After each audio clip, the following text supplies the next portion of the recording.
दोस्तों, कैसे हमारा कर्म हमें जीवन भर नहीं छोड़ता, चाहे वो अच्छा कर्म हो, चाहे वो बुरा कर्म हो। दोस्तों, चलिए एक कहानी के माध्यम से आपको समझाते हैं। रोहित नाम का एक अनाथ बच्चा था। उसके माता पिता बचपन में ही चल बसे। उसके ननिहाल और पिता के तरफ से भी कोई नहीं था। उसके न तो कोई आगे था न कोई पीछे। अनाथालय में रहा और पढ़ा। वह पढ़ने में बहुत ज़्यादा तेज था। उसे आर्मी में नौकरी लग गया। वह एक अधिकारी बन गया। अब सेना के साथ रहता था। कभी घर वापस नहीं गया क्योंकि उसका कोई घर था ही नहीं। उसने शादी भी नहीं की। जिसे जितनी सैलरी मिलती थी वह बचा के बचा रह जाता था। आर्मी कैंटीन में खाता वह वहाँ था और उसका खर्चा भी लगभग न के बराबर था। हम कहते हैं कि उसे आज जितना सैलरी पाई सब बचा के बचा रह गया। उसी कैंटीन में सूरज महल नाम का एक सेठ आता था, जो कैंटीन के सामान का छोटा सा सप्लायर था। बहुत दिन हो गए, दोनों एक दूसरे को जानने पहचानने लगे। एक दिन सूरज महल ने कहा, रोहित, आपके पैसे खाते में रखे, मुझे व्यापार में लगाने को दे दो, मैं तुम्हें अच्छा मुनाफा दूंगा। रोहित ने मना कर दिया। रोहित ने कहा, मुझे जितनी ज़्यादा पैसा की लालच नहीं है। जो सरकार ने दिया वह मेरे खाते में पड़ा है। कभी ज़िंदगी में ज़रूरत पड़ी तो इस्तेमाल करेंगे, नहीं तो कोई बात नहीं। सेठ ने कहा, यह भी क्या बात हुई? अगर तुम हमें अपना दोस्त मानते हो तो मेरी सहायता ही कर दो। मैं तुम्हें यह पैसे वापस लौटा दूंगा। कम से कम मेरा काम तो हो जाएगा। अभी इस पैसे की तुम्हें क्या ज़रूरत है? बात तो सही कह रहे थे, पर आप वैसा करेंगे कि उसका गारंटी है? सॉरी, आप ऐसा करेंगे उसका कोई गारंटी है? सेठ ने कहा, कसम खाकर कहता हूँ, धोखा नहीं दूंगा। रोहित ने कहा, सेठ जी, लोग तो पैसे के लिए क्या क्या कर देते हैं, पर कोई नहीं, चलिए मैं आपकी बात को मान लेता हूँ। कम से कम आपका तो भला हो जाएगा। सेठ ने मुस्कुराते हुए धन्यवाद कहा और रोहित को गले लगा लिया। पैसे लेने के बाद सेठ जब भी आता रोहित को बहुत बहुत धन्यवाद देता। सेठ बिजनेस रोहित के पैसों से बढ़ा रहा था। आमदनी दिन दुगनी रात चौगनी हो रही थी। आमदनी बढ़ने के साथ अब सेठ का नियत भी बेईमान हो चुका था।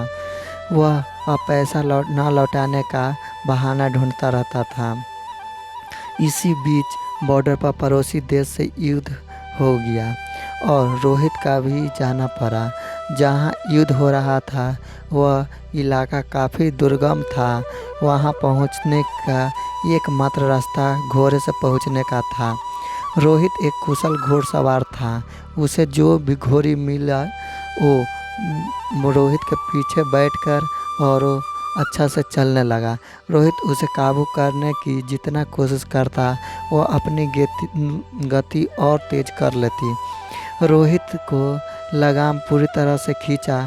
घोड़ी का मुंह कट चुका था, पर पता नहीं आज ये बिगड़ैली घोड़ी कुछ भी सुनने को राजी नहीं थी। घोड़ी दौड़ते दौड़ते दुश्मन के खेमों में के सामने जा पहुंचा। रोहित दुश्मन की गोली का शिकार हो गया। सेठ बराबर आर्मी कैंट में जाता था। उसे वहां पता चला कि रोहित युद्ध में वीरगति हो गया। सेठ ने काफ़ी ढूंढा पर वो तो मिला नहीं, क्योंकि वो था ही नहीं। कैंट के बाहर आते ही खुशी से झूम उठा। अब पैसा नहीं करना पड़ेगा जमा। सेठ का व्यापार दिन दुगनी रात चौगनी तरक्की कर रहा था। कुछ दिनों के बाद सेठ की पत्नी माँ बनी और सेठ एक सुंदर बच्चे का पिता बना। सेठ के जीवन में ये सबसे बेहतरीन समय चल रहा था। समय बीतते देर नहीं लगती। सेठ का एक बेटा जो बड़ा हो गया अब सेठ के साथ मिलकर व्यापार करता था। विवाह योग्य हो चुका था। अच्छे घर की सुंदर सुशील कन्या देखकर अमर की शादी हो गई। अब सेठ कहता, कुछ दिन और बात, अब मेरा व्यापार संभालेगा। मेरा जिंदगी सफल हो गई। और क्या चाहिए मुझे। अमर की शादी बहुत मुश्किल से 2 महीने हुए थे। अमर सड़क पार कर रहा था, उसे चक्कर आया और गिर गया। लोग उसे उठाकर हॉस्पिटल पहुंचाए। उसके ब्रेन में MRI और अन्य टेस्ट हुए तो पता चला अमर की ब्रेन कैंसर है। सेठ ने डॉक्टर से कहा, पैसा की चिंता मत करो, आज इलाज करो। डॉक्टर ने हॉस्पिटल बदलते गए और अमर की हालत दिन पर दिन बिगड़ती गई। सेठ अब व्यापार पर ध्यान नहीं दे पा रहा था, उसके कस्टमर छूटते जा रहे थे। हॉस्पिटल का बिल बढ़ता जा रहा था। अब सेठ पर कर्ज काफ़ी हो चुका था। सेठ परेशान था। वह अमर को डॉक्टर ने जवाब दे दिया। सेठ हार चुका था, किसी चमत्कार की आशा में बैठा था।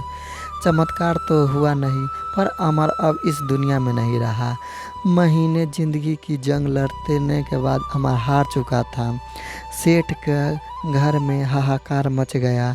सेठ, सेठानी, अमर की पत्नी सब विलाप कर रहे थे। यहाँ तक कि घर के नौकर भी रो कर बुरा हाल था। एक साधु उधर से गुजर रहा था। उन्होंने करुणा क्रंदन सुना तो रुक गए। वह वहाँ जाकर उन्हें कहा, रुको, रोने से कुछ नहीं होगा, जो होना था वो तो हो गया। सेठ ने गुस्से में आकर बोला, मेरे साथ ही क्यों? साधु ने, सब कर्म का फल है, यही जो होता है अच्छे के लिए होता है। आज बहुत रो रहे हो, कल तो तुम बहुत हंस रहे थे। सेठ ने कहा, मैं कुछ समझा नहीं महाराज। साधु ने कहा, तुमने अपने व्यापार के लिए उधार पैसे लिए थे। जब व्यापार चल पड़ा तो तुमने जिससे पैसे थे उसे लौटाया नहीं। सेठ ने कहा, गलत, वो मर गया था, किसे लौटाते? साधु ने कहा, झूठ नहीं, तुम भूल गए। अब उसके मरने के समाचार पे तुम कितना खुश हुए थे। उसे दिन तुमने मिठाई बांटी थी। एक मिठाई क्या बांटी थी? तुम उसके पैसे सरकार को, अनाथालय, किसी ज़रूरतमंद को दे भी सकते थे, पर तुमने नहीं किया। तुम्हारी नीयत में खोट थी। सेठ शर्मिंदा था। आज सेठ बहुत ही बड़ा सदमे में था। उसने 20 साल से जो व्यापार कर रहा था उसमें इतना ज़्यादा परेशानी हो रहा था। साधु ने कहा, ये तुम्हारा पुत्र वही रोहित था, ये अपना हिसाब करने आया था। हिसाब कर लिया और वो चला गया। जितना उसे तुम्हें दिया था सूद सहित वापस ले लिया। तुमने उसकी शिक्षा, शादी, हॉस्पिटल सब पर खूब खर्चे किए। जब वो तुम्हारा भिखारी बन गया, सेठ सब कुछ सुनते हुए ये अपनी गलती मान ली। इस बार बेटी की क्या गलती, उसे तो सिर्फ 2 महीने पहले शादी हुई थी। साधु ने कहा, ये इसका फल है। ये पिछले जन्म में वो घोड़ी थी जिसे चलते रोहित की जिंदगी खत्म हुई। आज रोहित ने बदला ले लिया और इसकी ज़िंदगी नरक बनकर चला गया। जीवन में कुछ भी बिना कारण नहीं हो रहा है। जो होता है अच्छे के लिए होता है। बीज अपने बहुत पहले लगाया हो और आप भूल गए हो, वही बीज पेड़ बनकर आपके पास आता है। इसलिए आप जैसा बीज बोइएगा वैसा पाइएगा। प्राकृतिक हिसाब करती है। आप याद रखो न रखो, प्राकृतिक हमेशा याद रखती है। सेठ निरंतर हताश घर की सीढ़ी पर बैठा अपने कर्म को कोस रहा था। हमेशा अपने कर्म पर ध्यान दे। ऊपर वाले की लाठी का आवाज़ वह नहीं असर करता। वो अपने अब जो कर्म करता है उसको बहुत बुरा परिणाम देते हैं। इसीलिए बोलते हैं, आप अपने कर्म पर ध्यान दीजिए। जो भी करिए सोच समझ कर करिए और ये सोच कर कीजिए कि हो सकता है इसका परिणाम मेरा कैसा आएगा। अगर आप किसी को एक बार मुस्कुराहट देते हैं तो हो सकता है आपको सूद समेत कितना बार मुस्कुराहट आएगा। इसलिए बोलते हैं, अच्छा से रहिए, अपने कर्मों पर ध्यान ले रखिए और खुशी रहिए। जो होता है अच्छे के लिए होता है। धन्यवाद दोस्तों।